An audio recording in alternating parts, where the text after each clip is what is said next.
the Oyo State capital. Makinde, represented by the head of operations, Oyo State Security Trust Fund, Akin Oyedele, said his administration was investing heavily to ensure no school become a soft target for criminal elements. The governor, who noted that recent security challenges across Nigeria made it imperative for stakeholders to rethink and re-strategize how to safeguard children and their learning space, expressing readiness to provide logistics and policy support needed to implement the outcome.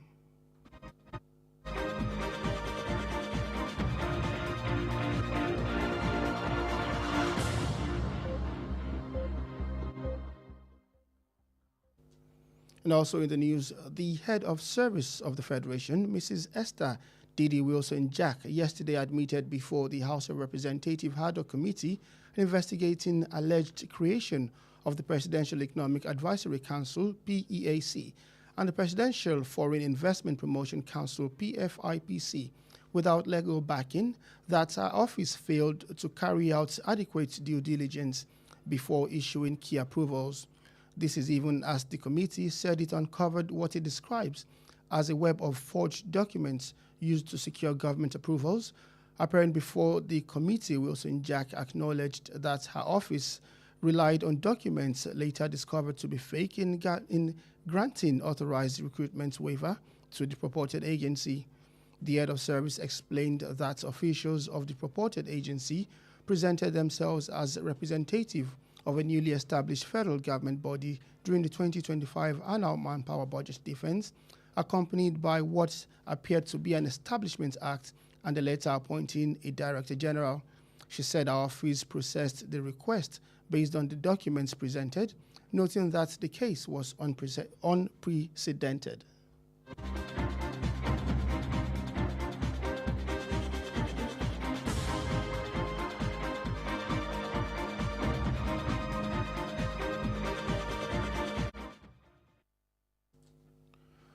The Chief of Army Staff, Lieutenant General Waidi Shuaibu, has appointed 4 general officers commanding for the Nigerian Army's newly established division following President Bola Tinubu's approval of the expansion of the Army from 8 to 12 divisions.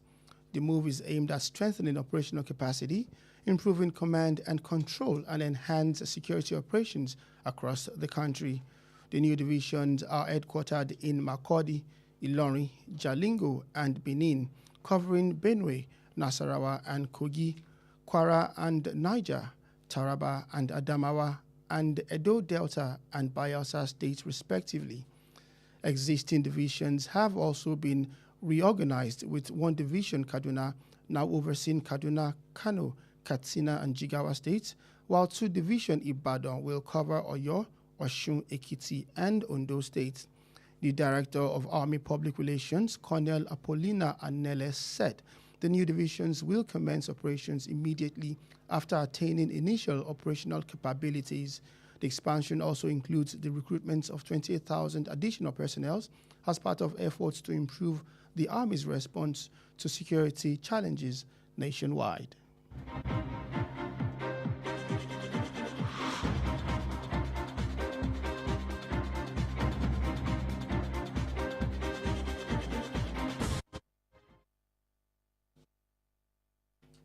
You are still on to the world news on the Wells Radio 89.3 FM.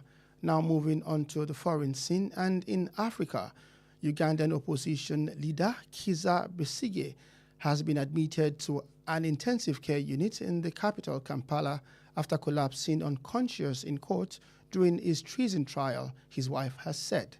The 70-year-old has been in detention since November of 2024.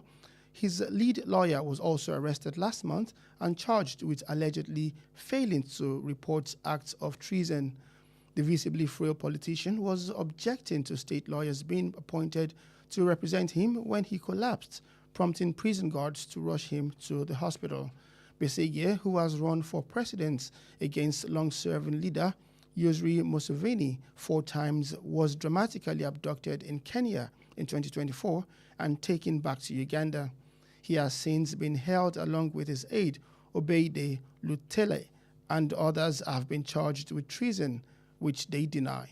Prosecutors alleged that Besigye and his co-accused plotted to overthrow President Museveni's government.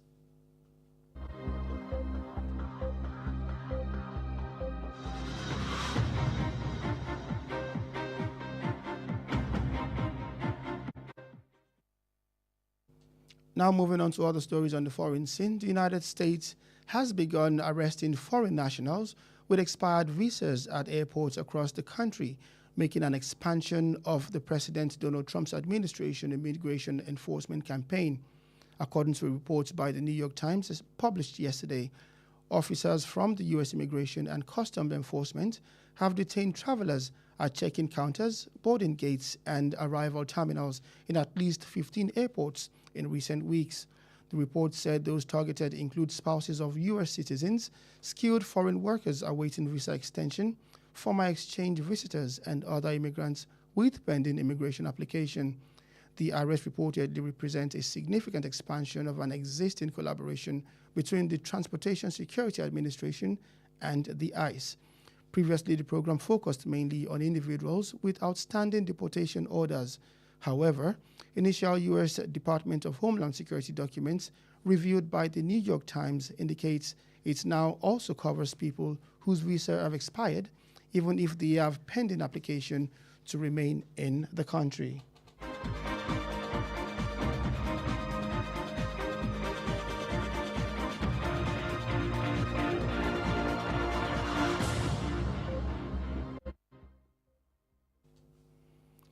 The U.S. military says it has completed a heavy wave of strikes against Iran in retaliation for Tuesday's attempted ballistic missile attack on American forces.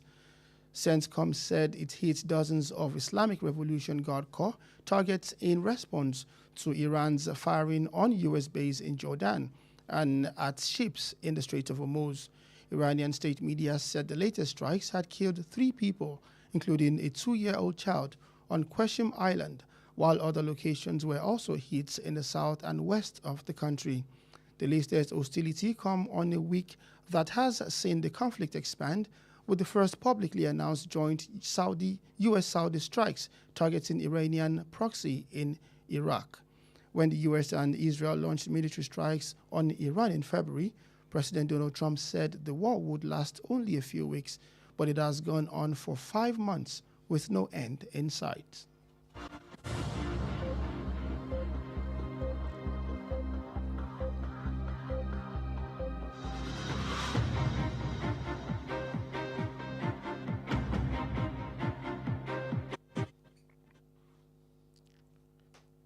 Now moving on to the exciting world of sports, UEFA will hold an emergency meeting today to discuss its response to FIFA's controversial plan to sell a 20% stake in its World Cup and other competitions to private investors.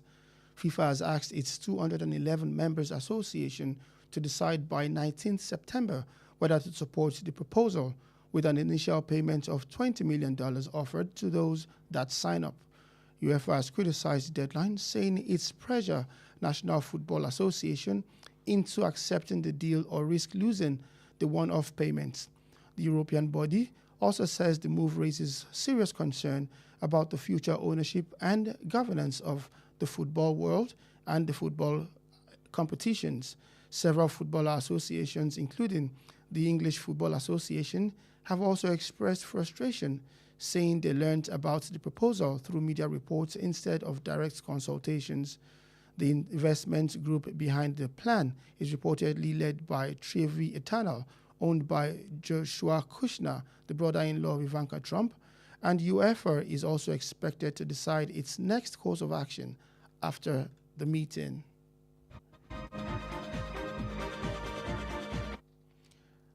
And that's it on the World News at noon. But before we end the news, here are the highlights.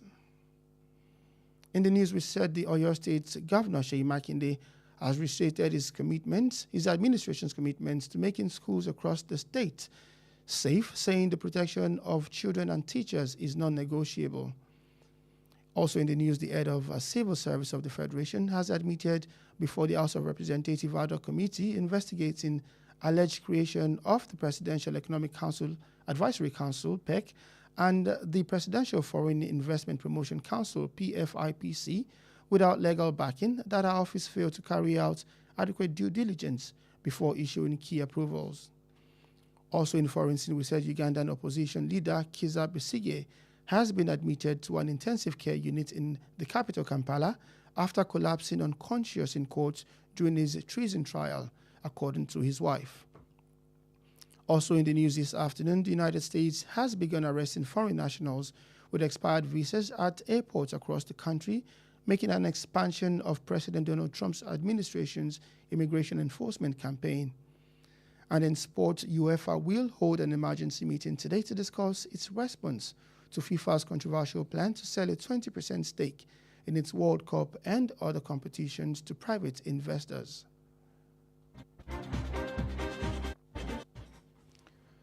The bulletin was compiled and edited by Kunle Olowu. Stay connected with us on our social media platform at Wells Radio 893. Also like our Facebook page at Wells Radio 893 FM fan page. You can listen live on our website www.wellsradio893.com. You can also call or WhatsApp Wells Radio Newsroom on 091 6893 2000 for any eyewitness accounts. I am Kunle Olowu. Thank you for listening and God bless you.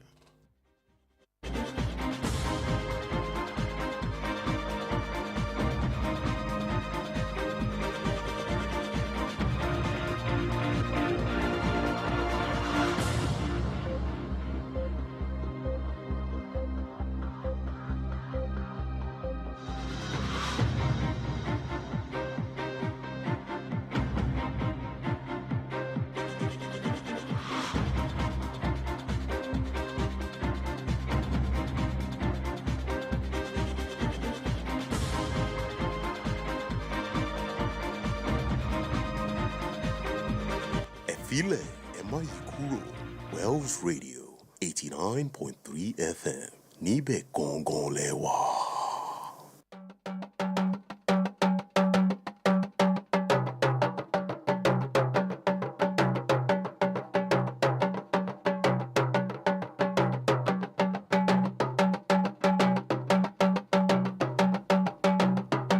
Ẹ káàsán o. Àkójọpọ̀ ìròyìn àgbáyé ló ń dé ṣe ti gbọ̀nyìn láti ìkànnì kànga àgbọ̀nmọ̀gbẹ̀ Wells Radio 89.3 FM tí a kalẹ̀ sí òpópónà Aláàfin Avenue Olúyọ̀lé Estate Ìbàdàn.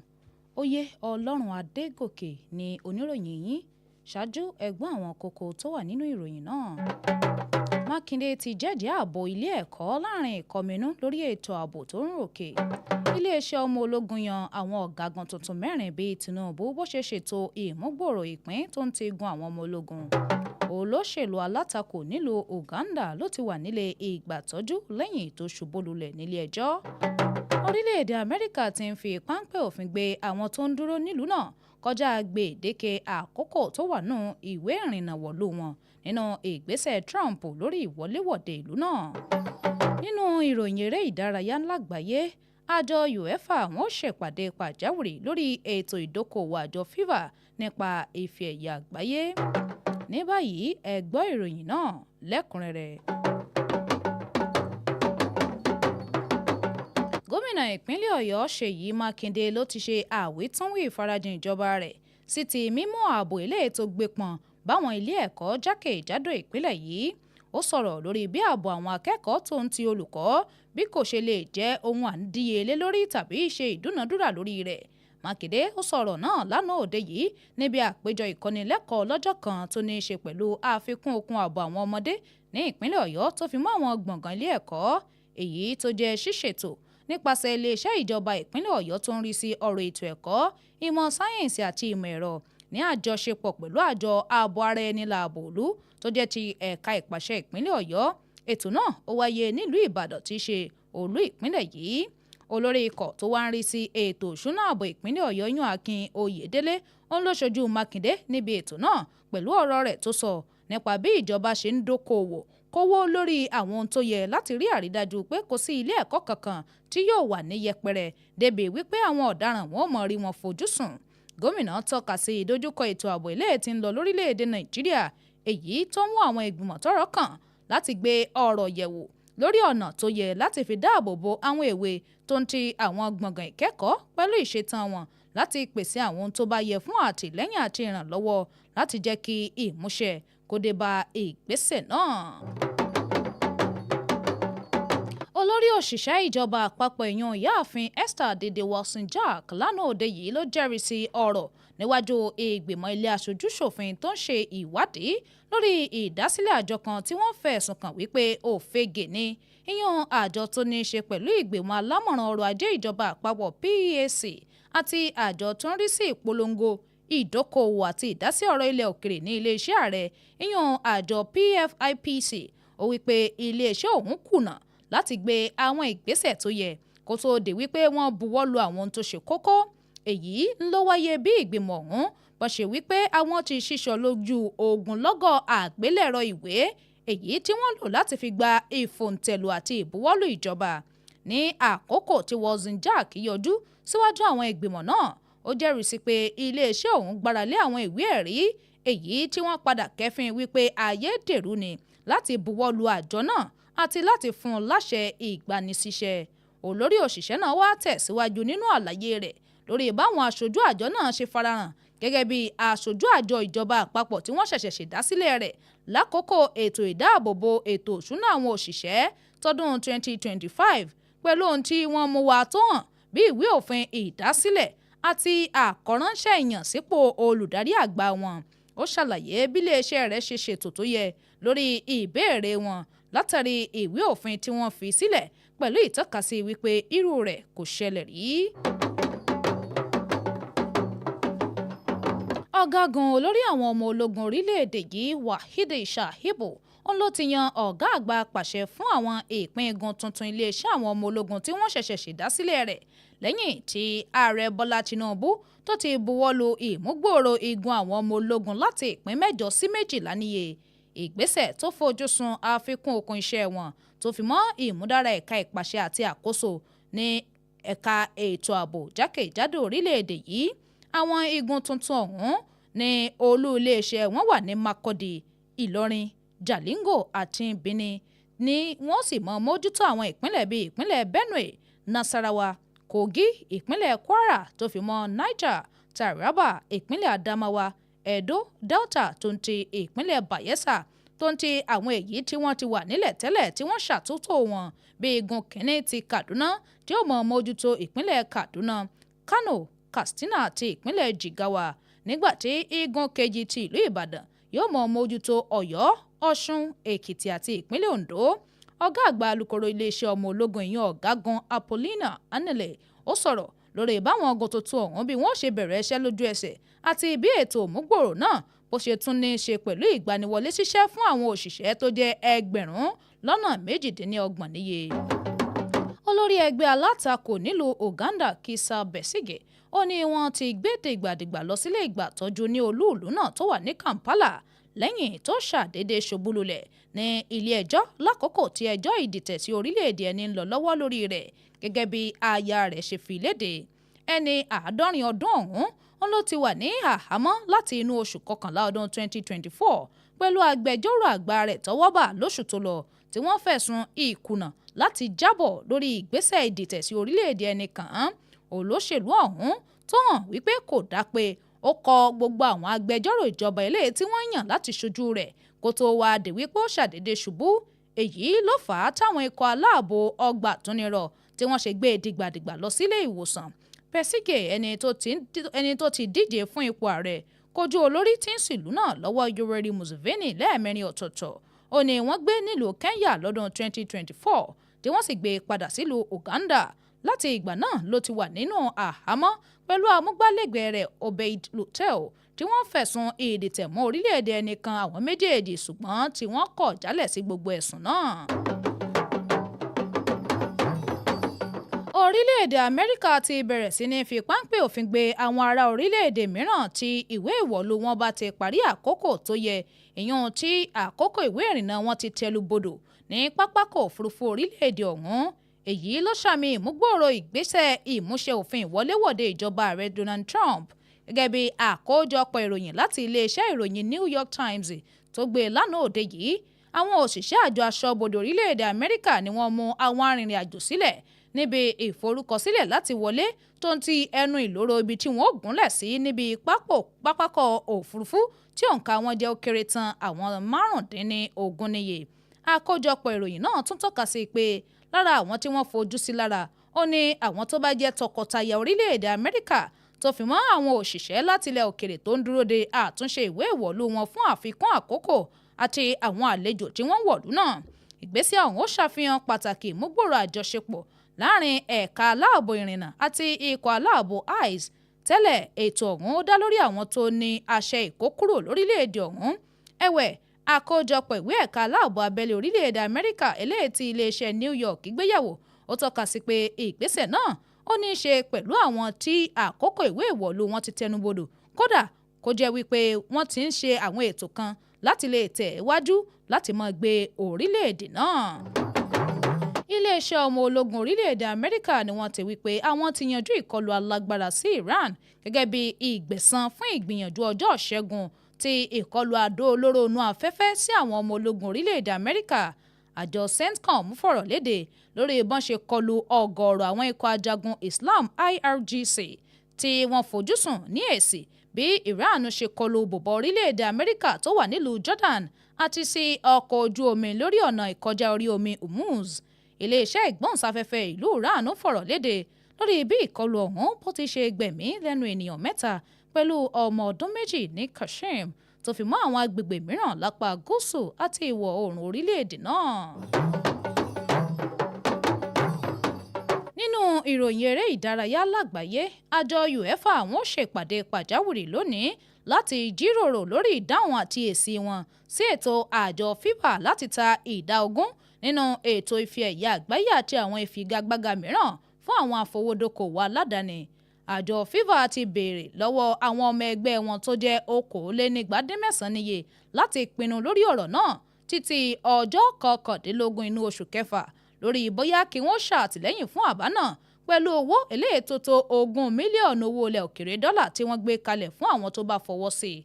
Àjọ UEFA wọ́n wá bu ẹnu àtẹ́lù gbèdéke àkókò ọ̀hún pẹ̀lú wípé ó ṣe ìfúngunmọ́ fún àwọn àjọ eléré bọ́ọ̀lù aláfẹsẹ̀gbá láti lè gbà sí ìdúnadúrà náà tàbí kí wọ́n mọ̀ fojú winá ewu wípàdánù owó ọ̀hún tó ń ti ọ̀rọ̀ lórí bí ìgbésẹ̀ ọ̀hún bó ṣe ní ìkọminú nípa ọjọ́ ọ̀la ìní àti ìjọba ìdíje bọ́ọ̀lù aláfẹsẹ̀gbá ní àgbáyé.